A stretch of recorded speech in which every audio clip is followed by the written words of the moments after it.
नमो भगवते वासुदेवाय नमः। जय श्री कृष्णा। राधे राधे। आपका दिन शुभ और मंगलमय हो। श्री लक्ष्मी नारायण की कृपा आप पर सदा सर्वदा बनी रहे। आज आप सुनेंगे वैशाख मास महात्म्य की कथाओं में आगे का वृतांत। एक समय की बात है कि मित्रवर्मा की मनोरमा धर्मपत्नी के गर्भ से आकाश नामक पुत्र उत्पन्न हुआ, जो कि अपने कुल का आभूषण था। धरणी नाम वाली कन्या राजकुमार आकाश की धर्मपत्नी हुई। राजाओं में श्रेष्ठ मित्रवर्मा ने अपने उस पुत्र को राज्य का सारा भार सौंपा और स्वयं वेंकटाचल पर्वत के समीप पवित्र तपोवन को प्रस्थान किया। राजकुमार आकाश महान चक्रवर्ती राजा हुए। वे एक पत्नीव्रती थे। केवल अपनी धर्मपत्नी धरणी के प्रति ही उनका मन अनुरक्त था। एक दिन उन्होंने यज्ञ के लिए आरणी नदी के किनारे भूमि का शोधन किया। जब सोने के हल से पृथ्वी जोती जाने लगी, तब बीज की मुट्ठी बिखेरते समय राजा ने देखा कि पृथ्वी से एक कन्या प्रकट हुई है, जो कि कमल की सैया पर सोई हुई है। वह बड़ी ही सुंदरी और समस्त शुभ लक्षणों से संपन्न थी। सोने की सी पुतली शोभा पा रही थी। उसे देखकर राजा के नेत्र आश्चर्य से खिल उठे। उन्होंने उसे गोद में उठा लिया और यह मेरी पुत्री है, ऐसा बार बार कहते हुए मंत्रियों के साथ बड़े ही प्रसन्न हुए। इसी समय एक आकाशवाणी हुई कि हे राजन, वास्तव में यह तुम्हारी ही पुत्री है। इस सुंदर नेत्र वाली कन्या का तुम पालन पोषण करो। यह सुनकर राजा के मन में बड़ी प्रसन्नता हुई। उन्होंने अपने नगर में प्रवेश किया और महारानी धरणी देवी को बुलाकर कहा कि हे प्रिय, यह भगवान की दी हुई अपनी कन्या है। तुम इसे देखो, यह पृथ्वी से प्रकट हुई है। हम दोनों संतानहीन हैं और हमारे लिए यही हमारी पुत्री होगी। ऐसा कहकर आकाश राज ने रानी के हाथ में प्रेम पूर्वक वह कन्या दे दी। उस कन्या के घर में प्रवेश करने पर धरणी देवी ने भी गर्भ धारण किया और समय आने पर उन्होंने उत्तम मुहूर्त में एक सुंदर पुत्र को जन्म दिया। उस समय 5 ग्रह उच्च स्थानों में स्थित थे और सूर्यदेव मेष राशि में विराजमान थे।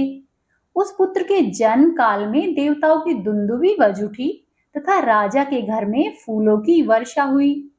उस समय सुखदायिनी हवा चल रही थी। जिन लोगों ने महाराज को पुत्र जन्म का समाचार सुनाया, उन्हें अत्यंत ही प्रसन्न होकर राजा ने उसके पास जो कुछ था सब दे दिया।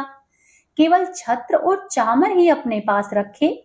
1 करोड़ कपिला गाय और 1 करोड़ 100 बैल दान दिए। 12वें दिन का पुण्य मुहूर्त आने पर उन्होंने जातकर्म आदि क्रियाएं संपन्न की और स्वयं ही अपने पुत्र का नाम वसुदान रखा। पृथ्वी देवी और आकाश राज का पुत्र वसुदान बड़ा ही सुंदर था। वह बालक प्रतिदिन ही शुक्ल पक्ष के चंद्रमा की भांति बढ़ने लगा। वेदों के पारंगत और विद्वान गुरुओं ने उस विनयशील कुमार का उपनयन संस्कार किया। पिता से ही उसने मंत्रपूर्ण अस्त्र व शस्त्रों की शिक्षा पाई। अंग और उपांगों से सहित धनुर्वेद के चारों पादों का उसने अध्ययन किया। तब पृथ्वी देवी ने पूछा कि हे भगवान, आपने आकाश राज के पुत्र का नाम क्या बताया? अब आप यह बताने की कृपा करें कि उनकी अयोनिजा कन्या का नाम उस समय क्या रखा गया था। यह सुनकर भगवान वाराह कहने लगे कि हे देवी, बुद्धिमान आकाश राज ने उस समय अपनी कन्या का नाम पद्मिनी या फिर पद्मावती रखा था। धीरे धीरे वह कन्या युवावस्था को प्राप्त हुई। एक दिन पद्मिनी शुक और कोकिल के कलरव से व्याप्त उपवन में अपनी सखियों के साथ विहार कर रही थी। उसी समय मुनिश्रेष्ठ नारद जी अचानक ही घूमते हुए वहां पर आ पहुंचे। उन्होंने वन की मूर्तिमती लक्ष्मी की भांति उस कन्या को देखकर आश्चर्य से पूछा कि हे भीरू, तुम कौन हो, किसकी कन्या हो और मुझे अपना हाथ तो दिखाओ। यह सुनकर पद्मिनी ने नारद जी से कहा कि हे ब्राह्मण, मैं आकाश राज की कन्या हूं, मेरे लक्षण बताइए। तब नारद जी बोले कि हे सुंदरी, सुनो, तुम्हारा मस्तक गोलाकार और सम है। इसके ऊपर चिकने और लंबे बाल शोभा पा रहे हैं। तुम्हारा मुख मंद मुस्कान से सुशोभित है और तुम्हारे अधर बिंबफल के समान अरुण है। इस प्रकार तुम्हारा यह मुख भगवान विष्णु के ही योग्य है, ऐसा मेरी बुद्धि का निश्चय है। तुम क्षीर सागर से प्रकट हुई साक्षात लक्ष्मी के समान दिखाई देती हो। ऐसा कहकर नारद जी ने पद्मिनी और उसकी सखियों के द्वारा सम्मानित हो वहां से अंतर्धान हो गए। उसके बाद सखियों ने पद्मिनी से कहा कि हे सखी, चलो वन में फूल लाने के लिए चलते हैं। ऐसा कहकर आकाश राज की कन्या के साथ वे सखियां वन में गई और फूलों को तोड़ती हुई इधर उधर घूमने लगी। फिर वे सभी सखियां एक पेड़ के नीचे जा बैठी। इस समय उन्होंने चंद्रमा के समान और श्वेत वर्ण वाले एक ऊंचे घोड़े को देखा। उसके ऊपर श्याम वर्ण का पुरुष सवार था, जिसकी आकृति और कांति कामदेव को भी लज्जित कर रही थी। उसके विशाल नेत्र पद्म पत्राकार कानों के समीप पहुंच रहे थे। उसके एक हाथ में दिव्य शांग धनुष और दूसरे में स्वर्ण में बाण था। उसका कटी प्रदेश पीले रंग के रेशमी वस्त्रों से आच्छादित था। शरीर का मध्य भाग बहुत ही सुंदर था। वह रत्न निर्मित कंकन, बाजूबंद और करधरणी से सुशोभित था। उसकी छाती चौड़ी थी, जिससे कि उस पुरुष की दक्षिणावर्ती नाभि अधिक शोभा पा रही थी। उसका बायां कंधा स्वर्ण में यज्ञोपवीत से चमक रहा था। इस प्रकार उस तरुण रूप के सुंदर युवक ने सबका मन मोह लिया था। उसे देखकर वे सभी कन्याएं चकित हो उठी। वह घुड़सवार एक भेड़िए को ढूंढता हुआ वहां पर फूल तोड़ने वाली उन कन्याओं के समीप आया और पूछने लगा कि क्या इधर कोई भेड़िया आया है। तब उन स्त्रियों ने उत्तर दिया कि तुम धनुष धारण किए हुए हमारे वन में क्यों आए हो? यहाँ के सभी मृग अवैध है, इनको मारा नहीं जा सकता। आकाश राज के द्वारा सुरक्षित इस वन से तुम शीघ्र ही बाहर निकल जाओ। उनकी यह बात सुनकर वह घुड़सवार घोड़े से उतर पड़ा। उसने पूछा कि तुम सब लोग कौन हो और यह कमल के समान सुंदर रंग वाली परम सुंदरी कन्या कौन है?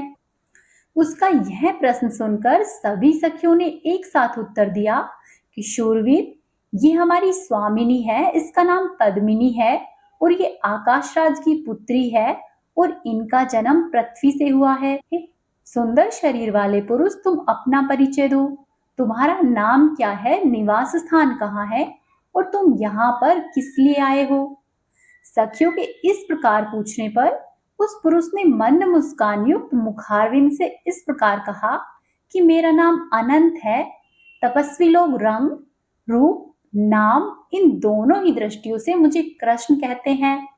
मैं वह हूं जिसके धनुष की समता करने वाला कोई धनुष देवताओं के पास भी नहीं है। लोग मुझे वेंकटाचल निवासी वीरपति कहते हैं और शिकार के लिए मैं इस वन में आया हूँ। इस वन की शोभा देखते ही मेरी दृष्टि इस सुंदरी पर पड़ी है। क्या यह मुझे प्राप्त हो सकती है? श्री कृष्ण की यह बात सुनकर सभी सखियां क्रोधित हो गई। तब कृष्ण घोड़े पर चढ़कर शीघ्र ही वेंकटाचल पर चले गए। वहां पर अपने दिव्य निवास स्थान पर पहुंचकर वे घोड़े से उतरे। कृष्ण के रूप में वे साक्षात श्रीहरि ही थे। घोड़े से उतरकर उन्होंने रत्नमय मंडप में प्रवेश किया और मुक्ता में मंदिर में जाकर नूतन रत्नमय सिंहासन पर वे विराजमान हुए। उसी समय विशाल नेत्रों वाली तथा मंद मुस्कान से सुशोभित मुखारविंद वाली पद्मावती का वे स्मरण करने लगे। तदंतर मध्याह्न काल में भगवान के भोग लगाने योग्य दिव्य एवं उत्तम सुगंधित अन्न तैयार करके वकुल मालिका नाम की सखी भगवान को देखने के लिए शीघ्रता पूर्वक उनके पास गई और उनके चरणों में भक्ति भाव से प्रणाम करके पास में ही बैठ गई। उसने देखा कि श्रीहरि नेत्र बंद किए हुए किसी को याद कर रहे थे। तब उस सखी ने कहा कि हे देव देवेश्वर, उठिए। हे पुरुषोत्तम, आपके लिए बहुत ही उत्तम रसोई तैयार की गई है। हे माधव, अब आप भोजन ग्रहण कीजिए। हरे कृष्णा। तो ये थी आज की कथा। उम्मीद है आपको पसंद आई होगी। वीडियो को लाइक कीजिए और शेयर कीजिए और कमेंट बॉक्स में प्रभु के जयकारे जरूर लगाइए।